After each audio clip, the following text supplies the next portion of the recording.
یہ ان کو ناکامی ہوئی ہے اور بالکل دوسری سختی مرتبہ کا یہ سامنا کرنا پڑا ہے۔ بلکہ طارق ہم یوں کہیں گے کہ تاریخ میں سنہری حروف میں یہ لطیفہ لکھا جائے گا کہ ایک ملک جس کی وزارت خارجہ کا وفد ایک طویل دورے پر ایک ایسے ملک میں جا رہا ہے جو تخریبی کارروائیوں میں ملوث ہے اور اس طرح کی ایکٹیویٹیز کر رہا ہے تاکہ وہ اپنی دشمنی بڑھائے۔ میثم رضا صاحب ہمارے ساتھ موجود ہیں، دفاعی تجزیہ کار ہیں۔ میثم صاحب، کچھ دیر قبل ہم دیکھ رہے تھے کہ افغان سیکیورٹی فورسز بڑے ہی بہادری کے انداز میں فائٹ کر رہے تھے، ناکام کوشش کر رہے تھے ہماری افواج کو پسپا کرنے کی، لیکن حسب معمول ناکامی نے ان کا قدم چوما اور ہر اس فورس کے لیے وہ ہار مقدر ہوتی ہے جو ہمیشہ پاک فوج سے لڑنے کی کوشش کرتی ہے۔ اب ہم یہ بھی سن رہے ہیں کہ جنگ بندی کی کوشش کی جا رہی ہے افغان حکومت کی جانب سے، سیکیورٹی فورسز کی جانب سے مختلف ذرائع سے درخواستیں کی جا رہی ہیں، پاکستان مسترد کر رہا ہے، کیا کہیں گے آپ؟ وہ میں ایک بڑا مختصر تھا، ایک لائٹر پارٹ آپ کو ایک سچویشن، ایک جوک ہے کہ ایک گاؤں کے چودھری صاحب کی بھینس بیمار ہو جاتی ہے۔ صحیح۔ چودھری صاحب اس کو کوئی دوائی دینے کی کوشش کر رہے ہوتے ہیں تو گاؤں کا ایک اور جو کوئی مزدور ہوتا ہے وہ ادھر سے آگے گزرتا ہے، کہتا ہے چودھری صاحب آپ ایسا کریں کہ اس کو یہ مسالہ ڈال کے دوائی دیں۔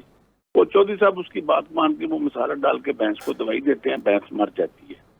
چودھری صاحب پیغام دے کے اس کو مزدور کو بلاتے ہیں، کہتے ہیں تم نے تو جو کہا تھا میں نے دیا، میری بھینس مر گئی۔ تو وہ آگے سے کہتا ہے بھینس تو میری بھی مر گئی تھی جب میں نے دیا تھا۔ یہی کام بھارت نے افغانستان کے ساتھ کیا۔ بھارت کے کہنے پہ افغانستان نے یہ چھیڑ چھاڑ کر تو لی، اب جب آگے سے پٹے تو اب یہ واپس ادھر چونکہ دلی میں بیٹھے ہوئے ہیں تو فوراً انہوں نے جے شنکر سے پوچھا کہ یہ تو ہماری بڑی بےزتی ہو گئی اور بڑا نقصان ہو گیا اور پاکستان تو اب بہت پیٹ رہا ہمیں، تو یہ اب ہم کیا کریں گے، یہ تو ہم پٹ گئے ہیں۔ تو آگے سے انہوں نے بھی یہی جواب دیا ان کے آقاؤں نے، تو پٹ تو ہم بھی گئے تھے جب ہم نے چھیڑا تھا۔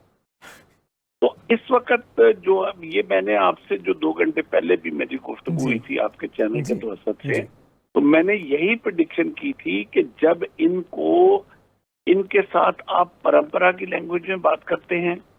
ان کے ساتھ آپ محبت کی لینگویج میں بات کرتے ہیں، تو یہ اس کو کمزوری سمجھتے ہیں، یہ آپ کے ساتھ اور چڑھنے کی کوشش کرتے ہیں۔ ان کو کس فورم پہ پاکستان نے ان کو شواہد نہیں دیے کہ تمہاری سرزمین جو ہے وہ دہشت گردی کے لیے استعمال ہو رہی ہے؟ ان کو فورن آفس میں بلا کے ان کو ایویڈنس دی گئی منی ٹریل کی کہ کس طرح را کے اکاؤنٹ سے منی ٹریل نکلتی ہے، اور ایک سویڈن اور ایک ناروے کی این جی او کے ذریعے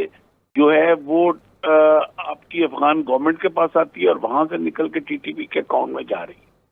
ہے۔ اب یہ سارے شواہد جب دیے گئے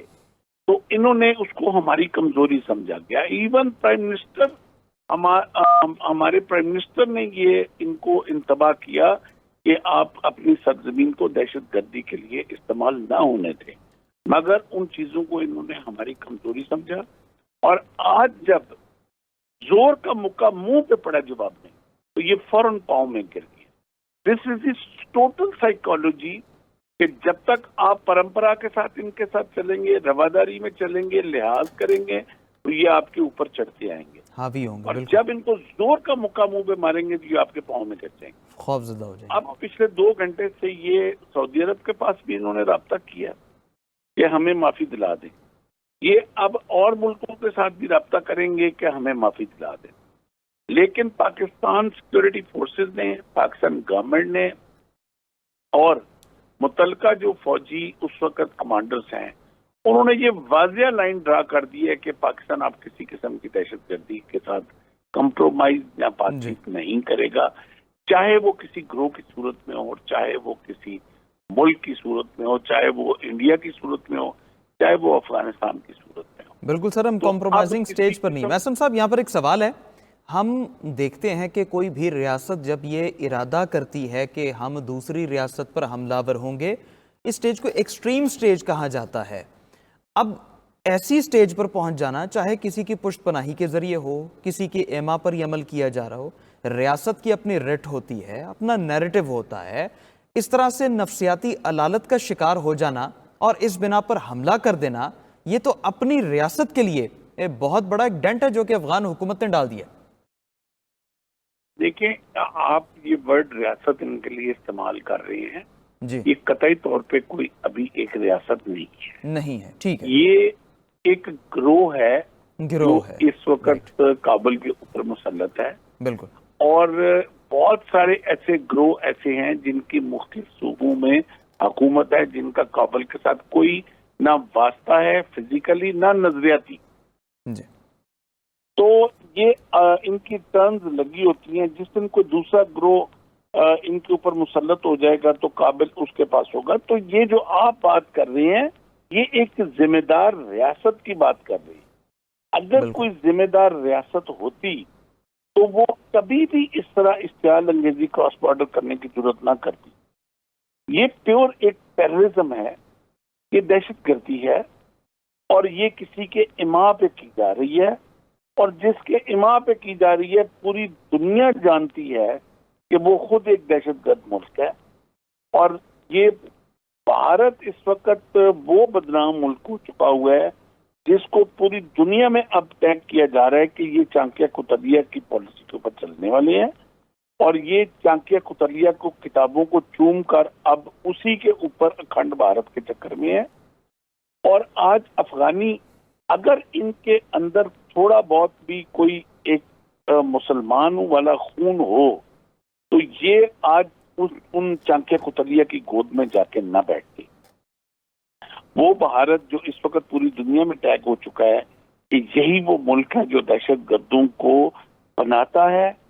ان کو سپورٹ کرتا ہے، ان کو پرموٹ کرتا ہے، اور پھر الٹیمیٹلی ان کو ایکسپورٹ کرتا ہے. تو آج اگر افغانستان ان کی گود میں بیٹھ کے پاکستان کے ساتھ شر انگیزی کرے گا اور پاکستان کو آنکھیں دکھانے کی کوشش کرے گا تو کوئی بھی آنکھ، چاہے وہ بھارت کی ہوگی، چاہے وہ افغانستان کی ہوگی، چاہے کسی ملک کی بھی ہو، تو وہ آنکھ ہم نکال کے ہاتھ میں پکڑا دینے کی صلاحیت رکھتے ہیں، اور ہم نے یہ مئی میں کر کے دکھایا ہے. یہ پریکٹیکل تو ہم کر کے دکھا چکے ہیں. محسن رضا صاحب ساتھ رہیے ہمارے.